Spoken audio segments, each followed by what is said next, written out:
Hello, everybody. Welcome to SPAC Hello. 12. My name is Pamela. I'm speaking with Oluwa today, all the way in San Francisco. This is one of the latest interviews I've done. It's 9 o'clock my time and 12 o'clock your time, Oluwa. Hello, how are you today? Doing fantastic, doing great. And thank you for your support and patience with me with all the technical stuff. You were so present and patient. So that says a lot about you. That says a lot about you. Thank So you thank very you. much.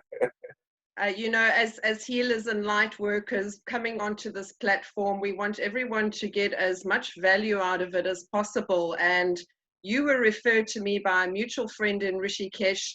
I'm not sure if you yourself have had any background in India, but I'd love for you to tell the viewers what it is that you do and a little bit of history into your mysticism. Wow. Okay. How many hours do I have? I'm just kidding. Yes, short and sweet. Thank you. Well,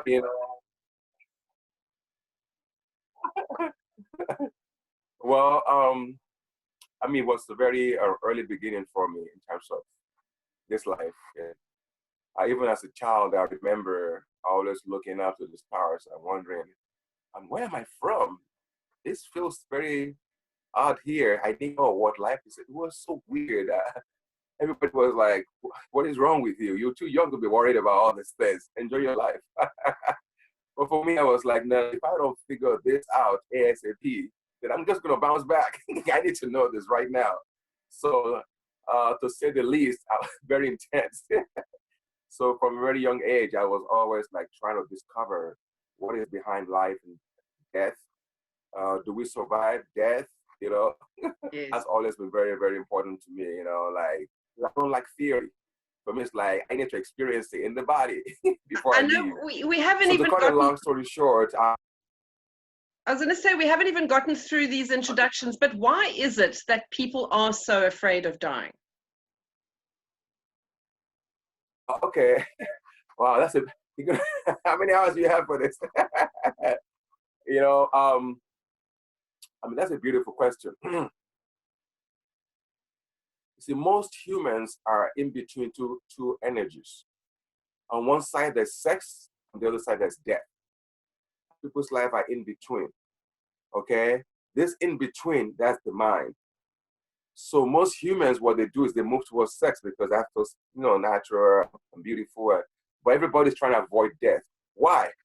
Because we all know that even though we are eternal, but we also are here for only a short while. And there's something that we all know we need to do. It's like somewhere in the soul, it's energetically. And that message is, I need to wake up this lifetime. But on the other hand, there's also the desire to be in the right, the children, the lovers, and everything. So when people are beginning to feel this really big pull towards death, they start resisting. Why? Because there's a feeling I haven't lived enough. Yes. I haven't enjoyed myself enough. Or at the base of it all is the thought. And it varies from person to person, right? Some people are looking for love. When they get close to the door of, because that death experience actually is the way to freedom. Straight. So as opposed to going through the experience, they say, wait. I haven't found love yet. Some people will be like, no, wait. I haven't discovered power is yet. And a lot of people are obsessed with what I call the karmic lesson. It's an obsession with it. So that's what I call, again, imagine I call it the lower lesson. It's a lower lesson. You learn one lesson, one lifetime, maybe 2 or 3 lifetimes, another one, another lesson, another lesson. And the of now opens for one. And somehow the spirit goes, but I haven't done that yet. It's like a spiritual, what's the word? Like amnesia. You're like, but I haven't done that yet. And then they say, don't worry about all those lessons. Just come to the now and be free. No. So that resistance is the fear, is the resistance. Isn't it true that when our spirit enters our body at birth, we do arrive with no memory? We don't have there are a very small few of us that have past life memories. How do we tap into that? Ah, wow. Yeah, that's a big question. That could take me hours. But I love it. That's kind of a good host. Um, you asked me whether people forget, I mean, why they were here. Is that what you were asking? Yes, I know that I have had past lives, but I don't often remember, and I find my dreams aren't as vivid as they used to be. Yeah. They, oh, let's say these are the layers of the mind, right? You have the conscious mind, the subconscious mind, and the unconscious mind, right? Conscious mind begins when you're born. That's the beginning of the subconscious mind. Now, behind the subconscious mind is the unconscious. That's where all memories of past lives, your ancestral, all your stories, things you haven't resolved, everything is buried there. That's why a lot of people are not accessed as much, because it is in the deep levels of the unconscious. So if one were to retrieve it, which I do sometimes in private sessions, people into it, you know, because certain things are still hooking one back in the past. A part of why a lot of people find it hard to present is they still thinking, oh, that thing in the past, you know, or somebody was hurt, they got burned, and they're looking for vengeance. And they're still looking for this lifetime, still looking for vengeance, as opposed to knowing, oh, the victim and the victimizer are one and become free. They're still looking for, and that could take lifetimes, you know? Yes. So if one wants to go into the past, it's so easy. It just needs a level of presence and intention. Yes. You have to like have an intention of, and then presence. So that's where I guide people into it. It's actually very easy. Before they know it, they like sometimes remember it. They're like, oh, I got it. But it needs a level to be reached. Otherwise, it doesn't happen. Because remember, it's very in the unconscious, deep layers. Yes. Yes. But it's Now, also very easy with presence. I was very surprised to see your resume included the very logical, psychological side, and then you have some education in mythology and the new age stuff. So how do you marry that? How do you marry the textbook psychology with all this new age stuff?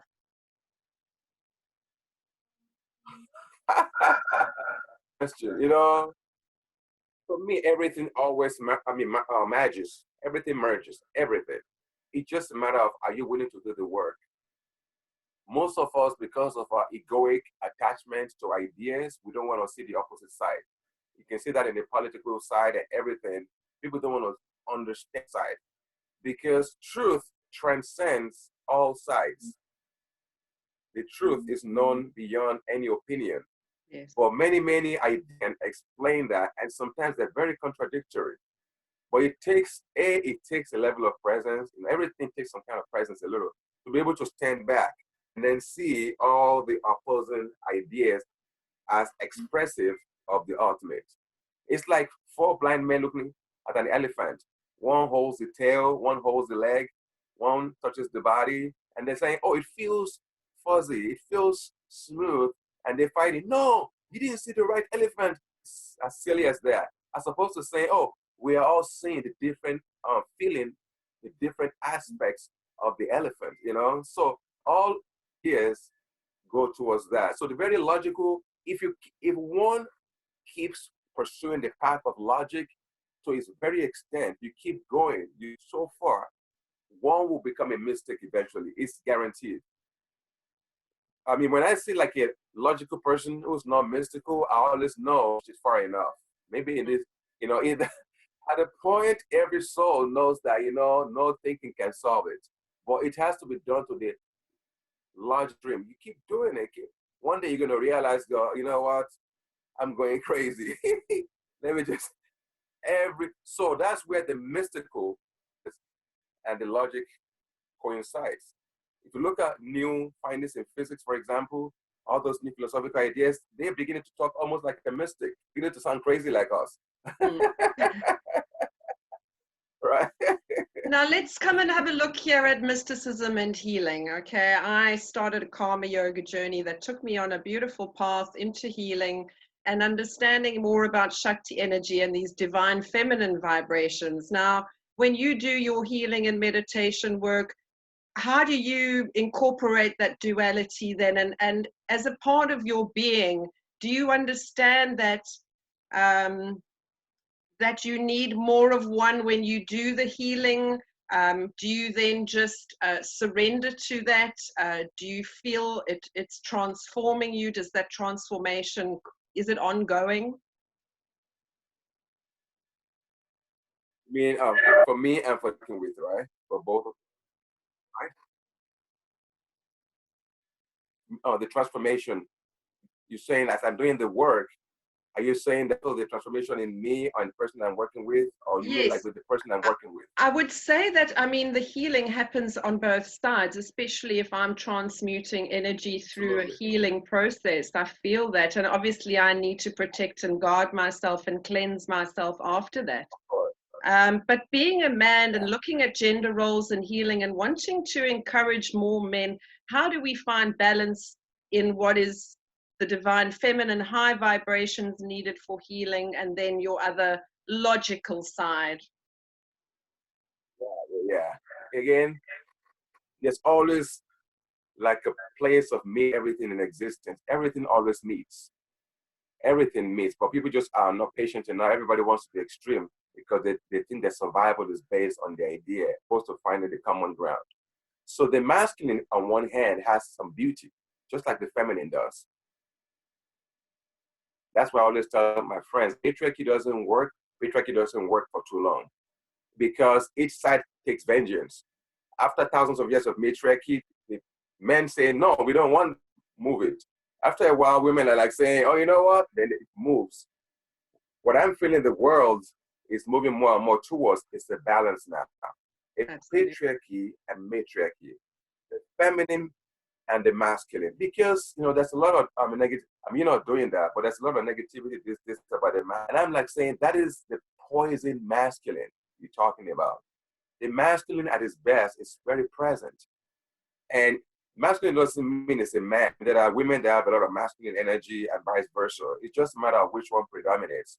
But sometimes the body, somebody can be predominantly masculine, have a female body and vice versa. But the masculine is the part of us that wants to be logical, that's looking to be very present, awareness.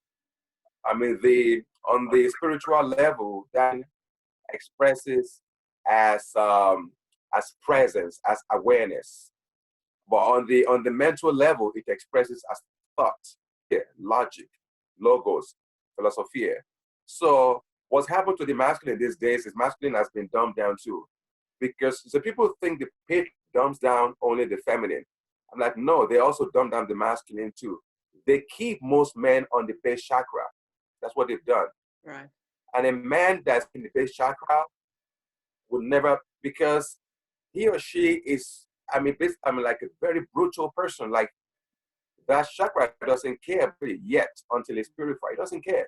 It's just about, a lot of women say their men behave very narcissistically. I'm like, of course, because that chakra is narcissistic.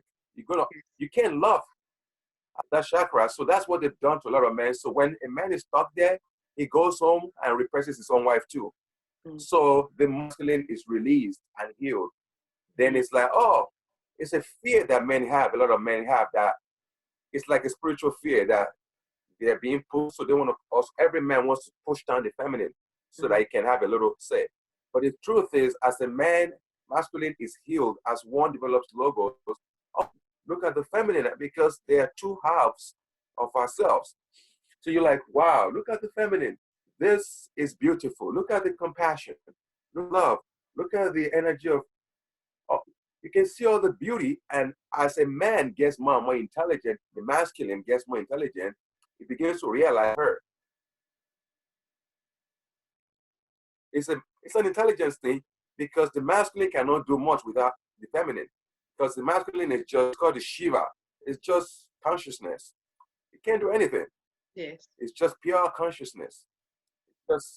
But the feminine is the Shakti, the creative principle, the one that gets things done, the one that creates planets and gets things moving. So both need each other. And so it's a matter of intelligence. I tell women, I said, patriarchy can be forgiven I mean, I hope, because understand that it came from stupidity. Because as the masculine becomes wiser, it realizes that I'm being stupid. You really realize, what am I doing? Yes. I need her. And they begin to say, okay, come on, let's do it. Let's do it. And together, that's what I call the deep of awakening. When both begin to work together in synchronicity. That's I beautiful. don't know if I'm giving like a long answer to that, but that's such a deep topic that I could keep talking about. Thank you so much. I still want you to just let everybody know what accreditations you have, because there was quite a list. And then I would love for you to answer, what is Tantra?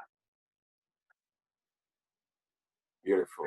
You're going to have to just, as you know, in presence, I'm only here in the now, so I forget the next. So you have to remind me on your notes. Yeah. So I'll do my academic credentials, or what I studied with, or just academic, or both. Whatever you like. What makes you today? Yeah. Oh my God. I'm nothing. I'm nothing. I'm nothing. Well, I have definitely I went through the Ph.D. path, right? Because for years I was like a college dropout. I just couldn't go. I was actually very good as a teenager till I was like 12 or 13. Then I lost total interest. I'm like, this is not going to give me the answer I'm looking for. But I kept going because I had to be a doctor like my two sisters. So I kept doing it. But I was just like, as soon as I get my chance, I'm escaping. So anyway, for years wasn't interested. But in my later years, many years later, I just had this like a download, strong soulful inclination to go back to school. So I said, and it was so clear from my soul, I couldn't resist it. Back then, I didn't know what it was. No, because without that training, I wouldn't be as articulate as I am right now. So I went back and I got my BA within 2.5 years. I was on a mission to finish my doctorate. Okay. Years, I gave up music. I was on my way all the way. But towards the end of it, existence came. That's it. And I was very upset, 6-7 years of all the money, and it was like, no, you got to give it up. So that pain, that struggle, because it became for me like such a torturous experience. It was like a dark night of the soul, where I given up music, the thing that I was still holding on to, my last attachment. They were like, you got to give that up too. You can't finish it. I'm like, why not? They were like, you can't. This is how it's meant to be. So that pain was so much, it helped me it exploded me. That's what I tell people sometimes in my classes, that in years of my seeking with many kind of teachers, gurus, I used to run around like, that was my main passion. All my money was spent on retreats. I was so young, by the same, I was just running. So that was my main, I would just work to go take a course. So anyway, but I was beginning to get, that point when you feel like you are almost near it, but it just seemed elusive. Yes. I knew I needed. So that experience, universe is so intelligent. It was a big setup. I tell people, universe sets us up in our journey. It's like you keep going there, universe says it happened. It's not. And you keep going and boom. So anyway, that caused a massive explosion inside of me, and I died. And when I left my body in that death experience, I went all the way back to the galactic center. Like it was such a shock for me, because it was like, people usually have awakening up to the 5th dimension or 6th. I went all the way back. Wow. So, but again, I'm not going to go into details about some of the things I could tell you in person. You'll have to tell me that another day. Then I was sent back. Yeah, I was sent back because you have to integrate these energies. You have to. Otherwise, there's no. There's a point to it. You've known the truth, but to be able to share and express is also equally important. But that experience makes one established in the Christ consciousness, right? But you also have to embody it. It's not complete. Yes. It's just something that comes and goes. Yeah. So You have to the live with it. embodiment took me years. Yeah. That was, yeah, it took me years. And I would teach here and there, but I wasn't teaching much because I figured, I said, I felt like I wanted to fully embody it before I could really, because a true teaching is coming from that space, is the being that is speaking it. But for that to happen, that being has to enter the body to be able to speak. So I was teaching here and there, but after I had that 2 years ago, I was like, okay, now I can speak, you know, because now the being can speak through me, you know, because true teaching is not about the words, it's about the transmission. As one is speaking, energetic. People can have the experiences too, because you're coming from your belly, it's the belly center. So that's the brief about my, I don't know if it was detailed enough. It's okay. You're going to tell us what is Tantra, because it's quite a taboo subject. And I think I've also avoided many Tantra introductions because of the sexual innuendos. So.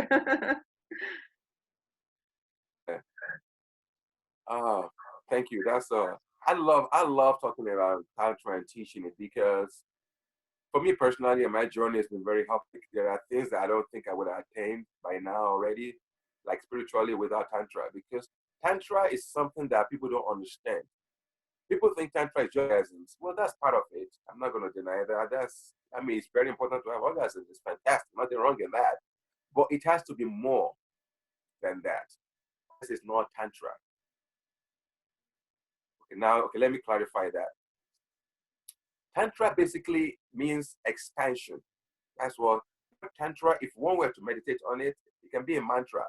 If you can say it, Tantra, you can say with me right now, Tantra.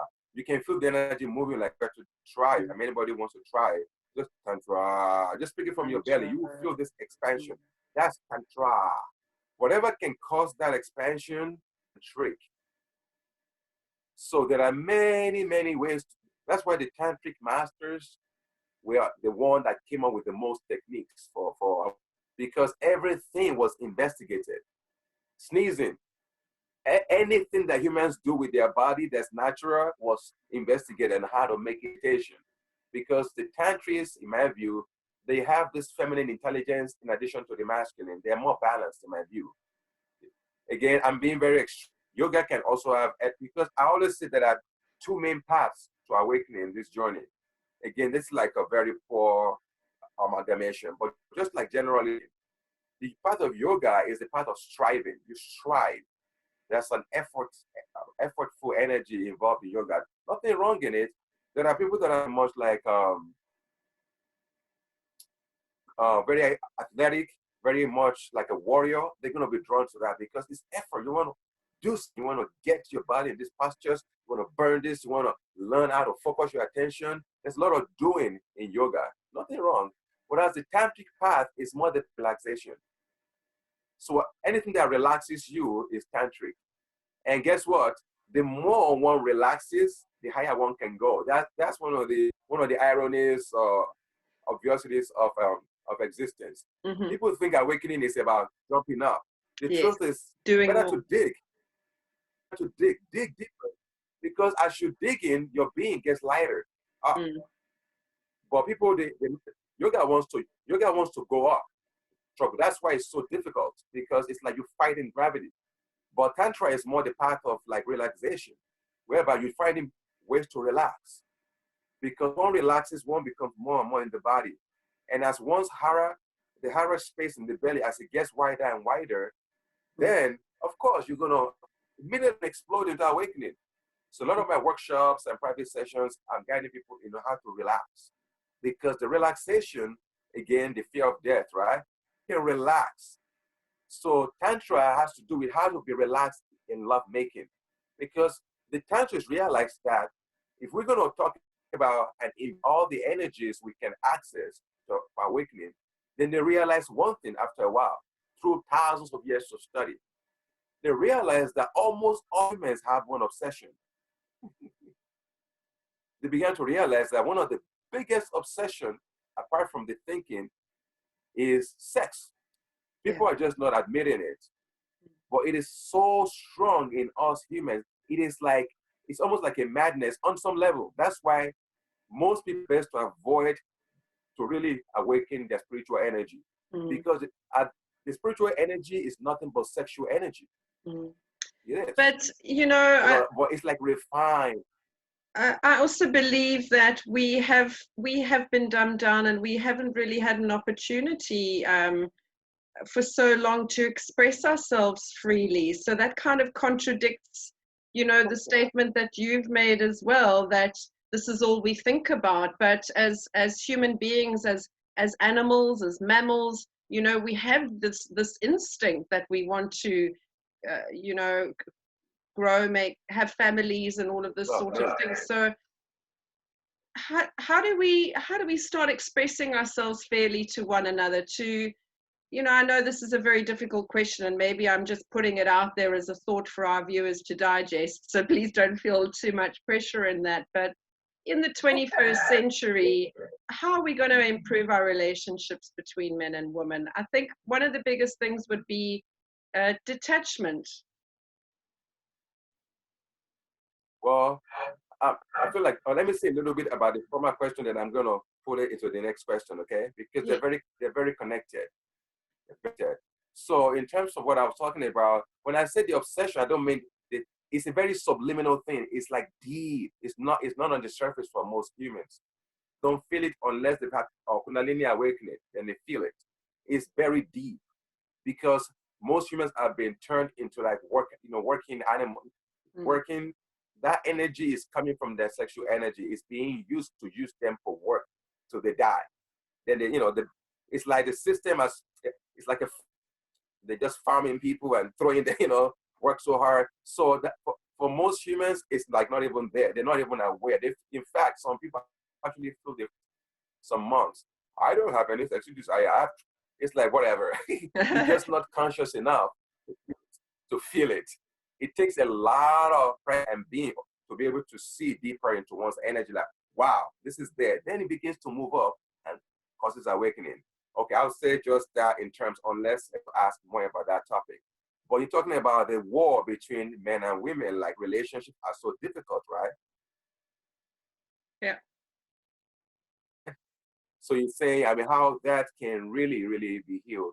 And I'm going to say that there are many ways to do this, but the real, from my perspective and experience, is the masculine hates the feminine. Why? I know this must sound very clear, but allow me to explain it. There's a kind of hatred there. And the hatred, from my own investigation into the people at Tantra, is every boy hates his mother on some level. Because I'm going to come listen to baby hatred there, because every baby has one primal interest, more than even food. It's, mother, can you keep your heart open, your soul open all the time? Because this is what I need to survive. Keep your heart open. But guess what? A lot of women don't have their heart open. Trauma, all kinds of patriarchal wounds. Yes. They're not in their heart. So the baby is very sensitive and is looking at her. It feels to the baby boy as abandonment. Yes. She just abandoned me. I can't trust her. I can't trust her. And when the baby has this subconscious thought, guess what it's going to hold her? It's going to try to repress all feminine. Yeah. In an attempt to say, I need to control her so that I can use her whenever I want. There's a lack of trust there. To control it just her kind of because I can't trust her. Thing kind of snowballs into codependent relationships, which become toxic, and then everyone's bitter. Exactly. And everything just starts falling apart. Exactly. So that's why I say no man can truly love a woman until his heart chakra is open. It's impossible. It's like for it without the heart chakra. Same thing for the feminine. Hallelujah. The feminine is looking to the father, and saying, I'm the little baby girl, the first week or two, up to like a year. It's like saying, Father, can you be present with me? All she wants is the presence. That's the core. It's the biggest fire of all beings. I'm here in the moment. Can you be here with me? It makes one feel so relaxed and comfortable. Oh, two souls. I've He's not seen that present. with I've seen He's that in our lost in own his mind. family. My sister had a baby in January, and we've said it a few times within the family how very lucky the families during this lockdown period are, that fathers are getting to spend time with the children, with the newborns, with toddlers. Families having experiences that of bonding, which we just don't have in this day and age. Exactly. Absolutely. Yeah. And it causes so much pain, when that is not happening. Yeah. So that's Aloha. one of the I know that key. I can have Sorry. discussions with you for the next, week if I have to, but I think we've been talking for nearly half an hour already, and the viewers only expect Okay. 15 Wow. to 20. So is there anything else you would like to say before we Oh, wow. finish up? And if I can also say, if Um, people want to get in touch with you personally, what's the best way to contact you? Thank you. Thank you. Thank you. Well, thank you all for, and all I will add to what I've said, because I wasn't able to go into the depth that I usually like to go in, Yes. because some of these ideas can be easily misunderstood. I would just say, if you take anything from this conversation that maybe you feel like, I would recommend that could be very helpful, is to, we are going to our hearts, because in our heart is where knowing exists. The soul, near the thymus area, soul contains everything you need to know, all the love you need to feel. So if any woman is watching this, even any man is watching this, and told that love is weak, love is blind, I would say, tell them to off. Because this love is so wise that if more and more of it can come to the planet Earth, everything will be so beautiful. So you are the conduit, the container, the one has come to existence to express this. So find a way to go in that direction and do your healing work and be a blessing to the planet more and more. Beautiful. Anybody wants to reach out to me, you can, my website is not in total great form right now. Now, text me actually at 510-240-2322. That's our California number, 510-240-2322. Or my email, which is Oluwa Adams9 as the number 9. Oluwa Adams9@gmail.com. Okay, fantastic. So we'll include Yeah, all you can those details in our also, YouTube and Facebook posts. yeah, thank you Well, I so feel much. almost sad to say goodbye, because I've really gotten cozy here with you this evening, and I've still got so many questions to ask, but maybe we can do this again in the future. Thank you Call, very much. call me. We can talk in private. Yeah, if you have any questions, you can call me. Okay. Thank you. God bless. Take care. All the best. Bye-bye. Blessings. Take Thank care. you, everybody. Take care. Bye.